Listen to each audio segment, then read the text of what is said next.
right, ladies and gentlemen, joining us right about now is a Nigerian singer-songwriter. I know you already see him, you recognize him, and most especially a rapper whose style of rap is unique, as he's an expert in painting his lyrical images to his audience. Ladies and gentlemen, let's make welcome to the show, the one, the only, the GOAT himself, ERIGGA!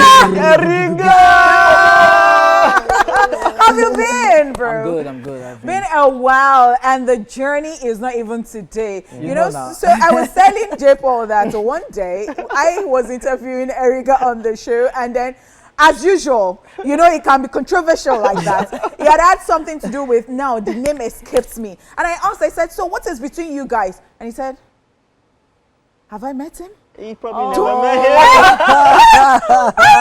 And I'm like, oh my God. I'll keep the name. Because right now the name even escapes me. I would have even mentioned the name. But I think It was Young thank you, it was Young Six. You remember very well. And yeah, he gave me that. No, if you're not your friend, the quarrel, I'm like, that's I don't know him. I don't know him. Interesting stuff. And I think one thing I really like about you is the way you flaunt your partner every now and then. Like, you go on and you're seeing, I'm like, okay. I don't even know what's the orientation like, how, because it's unlike artists, you know, it is these days that because they'll say, music, or when you do music, music is very jealous. You don't get married, you just have baby mamas and all of this. I feel like it depends on what you're trying to market. I'm trying to market a message to the younger generation and make them feel the life highs as involved. Because these years I've been coming just like telling them, oh, this is what it is, this is what it is. And at the same time, I'm growing in that process. So it doesn't have anything to do with my status or anything. Yeah. You know, go look whether I don't marry or not, so yeah, wait, I won't tell you because it did okay for you, now you really get so the other one I just secondary, and from the south we are very family oriented. And fantastic. Yeah, all my guys now, so we just did it. Well done. I mean, talking about, you know, where you come from and your legacy, because whether you like it or not, you have a legacy in the music industry, and you're one of the guys who you've done this for the longest time, and you've been very consistent. You've dropped 7 albums. Yeah. 7 albums, you know. This is 7th one. Everything is 9. 9. That's the one on the internet. So we never talk about cassette and CDs. Then they was. I mean, you've been doing this for the longest, and you know you're not one to go out there and blow your own trumpet. Yeah, you do blow your trumpet sometimes on X. Really. No, the stats, they blow the trumpets. The number 1s and 2s. You've held your own, you've held your spots, and you have your die-hard followers, your die-hard fans who love your music, who stream it every day. The question I want to ask is, how have you been able to stay in that lane, consistent, just do your thing and just keep dropping them songs? I think it's by shutting the outside noise, because the noise is always there. On my song Gucci Belt, track 2 of the GOAT album, I was like, they say, get them party jam, add your Yoruba, you don't want blue. These are kind of like the advices I had in 2012, and everybody just pushing that on me. And in that song, I'm letting you know that these are issues I have to deal with my life and all, and this pressure is there. I was able to form that pressure as like the gasoline I need to move this vehicle. So it's just been steady till the wheels fall off. There'll always be something to say, because every day is giving you something. Now we're saying legacy right now. In 2012, we won't have this conversation. True. Interesting stuff. Interesting stuff. So I like the fact that you've been able to stay in that your lane and prove that to people that, you know what, you don't even have to live in Lagos and be a Lagos person per se because people have this thing like, oh, you want to make it, oh yeah, carry your. So when they are telling the story, they say, you remember when I carried my black nylon and I came the first time I entered,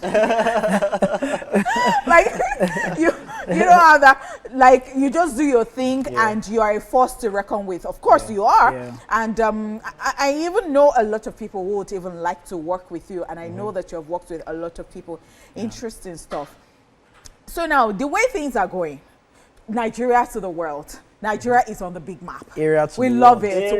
Yes. I mean, look at Burna Boy, look at Davido, look at Wizkid, all of these people. They are doing fantastically well. And even Thames, Iris, like everybody. We own In this fact, right people now. are now fancying us. Yes, now. You get. I mean, we are doing really, really well. Let me ask you this question. Are you okay with the category that they have created for Africans, Afrobeats, And I mean, I'm talking about Grammy right now. And how do you see it? How do you feel, especially with the fact that if they nominate people, we are so scared these days. We wanted a category, right? But then when they gave us this category, like, oh my God, so they now put everybody there, and it is one person that is going to win at the end of the day. What do you think about this? I feel like we should tell our stories more. I feel like the lack, because there's no history there. Like when you see these other hip hop and different genre, they have like an history to it because it's been documented. So it's just on its own. And we are trying to like hop on that history without writing our own. I feel like we should write our own story and let them know that, because that place don't really gonna be really our own. We just one day there. Well, we big now, Africa, all the countries together. So why are we waiting for validation from these people before we love our own? Because at the end of the day, now still we still conflicts our own. Like, yo, look what we just got this, we just got that. But I feel like the basis is, we should have our own. If not, then we have to. So we have Eddie's. Before we come to the album, which you just dropped on the 28th, titled GOAT. Yes. Yes. Let's talk quickly about. Let's even finish what we're talking about. So before we went on the break, he was saying that we should own our thing, and so I was saying that. But we have the Eddies. They're not letting us in there because they are putting us in one group, and we know that you can't just box me here. I want R&B, I want rap, I want country. Is it a Nigerian guy now? Tips? Yes. Shabuise.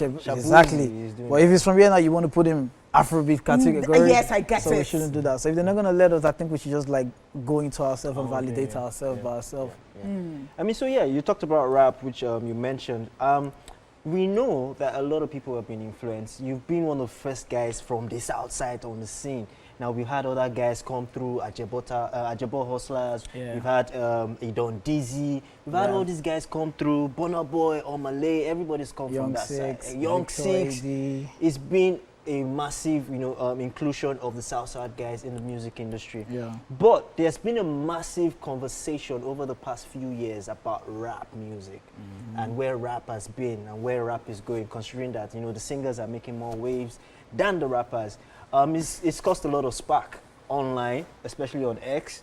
What is your own opinion on that about rap music? I feel like if we want to talk about this, we have to take it back to what's happening behind this scene that the fan does not understand. Because now he sees it like, oh, I'm not seeing this rap here. I'm not seeing that the places I'm discovering music, like on the Apple charts, on Spotify, I'm not seeing it there, so it must be done. But what's happening behind this scene what is exactly happening? What happened behind this scene was that all of a sudden we start having inflows, investors, and everybody coming in. So what will happen? There's so much money in the business, so it's not worth like. There's no talent, much talent, so the bar will not be like this because it's now numbers. So A&R guys are not tech guys that can come and say, yo, if we put these numbers together, we can get these numbers together, and there's not enough rappers that can really stand the machine, because right now they're not rapping because it's what it is. They're rapping because, yo, I need to prove that I can do this. There's a difference. Even the rappers are singing now. Because you've been told that, yo, the money is not behind this way, so you have to like. So we started doing it before the money came, before distros, before Apple Music streams. I know we already know that we've had like different downtimes, and I love our collabs.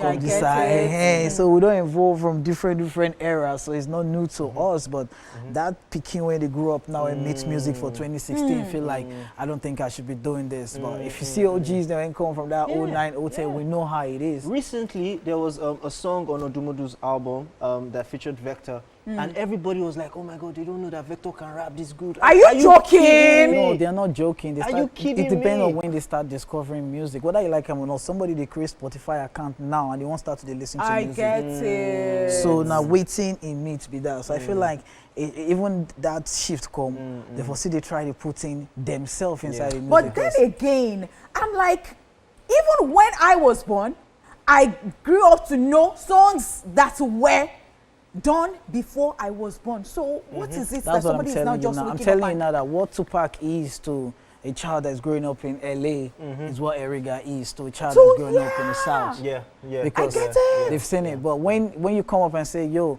I'm a wordsmith, I can make this, there's no feeling. It's just like, it's like rubber, plastic. There's no life in it. Let me take you quickly to your album. Right? Yeah, Let's talk about the album, the GOAT album. Yeah. Let's have it's that out there right conversation. now. Yeah. Streams are, It's going crazy. It's going Everybody's crazy. talking Tell them about it's going crazy. It's crazy. So let's talk about the album, the process in making it, your vision on the album, and what promotions, what shows are you going to be doing in promoting all this? This is a very elaborate question. Yes. Yes. Okay, let's see how we can. Start one, Because of start time. two. Man, no go rap. I mean, no year. So the process on the album, it has to do with me. Like, I had the plans of dropping the album last year on my birthday, and there was just a bit of a delay. I'm like, okay, then I just got this terrible news that I lost my dad, and it changed the focus of the album. Now I had to like deal with this myself because you're here and everybody's like there, and you have to stay. You have to be on your grind. I can't miss out. Like the whole of 2024, I didn't do none. Yeah. So it really told. That's unusual because you're always unusual, exactly. So I was dealing with this pain, and at the same time, I was just letting my ink flow, some just straight from my head. So this whole process is just me trying to like put pieces together because actually I was trying to like there's like a series of albums. This is the seventh one. The seventh album made you understand what I've been doing for the. So that was that was what what I want to do with this album, and I had to go through that pain. I had to go through a lot to give you the album. So it's not just an album showcasing your ERIGGA has punchlines, metaphors, wordplay. It can use it has on a trendy sound. No, it's not Do you have a that. favorite song on the album? I can't have a favorite song on the album Because because everything makes up the movie. Ooh, I see what From Sacrifice to DSC, everything is a movie. Like when you start listening to the album, if you go and check the stats, the numbers are consistent because everybody's like pam pam pam pam till they get to the end and they start again. Interesting stuff. All right, so it's April. Yeah. The year is running. Do you have any other thing in the pipeline that you'd like? I have a people lot to in the know? pipeline. Oh, wow. I'm trying to bring the music close to my fans.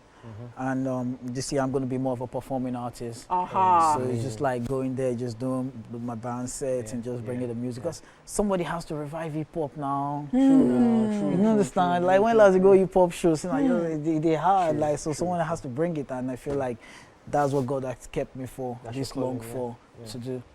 It was so amazing to have you on the show, bro. So Amazing. We sincerely apologize we will not be able to bring you Happiness is Free because we know that some of you are waiting for that. But we brought them ERIGGA. We brought you I'm ERIGGA. happiness now. Yes, and we're happy. And I'm not free. You're not? All right, ladies and gentlemen, this is where we draw the curtains on the show. Today and this week, I've done this with J. Paul, the very guy that has the very dry joke. But then I'm glad that ERIGGA is here with us. The goat came to Thank save the day. goodness. I mean, the goat saved the day. My name is Honeypot. Take care of yourself. Be good. Enjoy your weekend. And don't forget that you can always catch us on YouTube, all the episodes. And we'll be back bigger and better on Monday. You take care. Bye.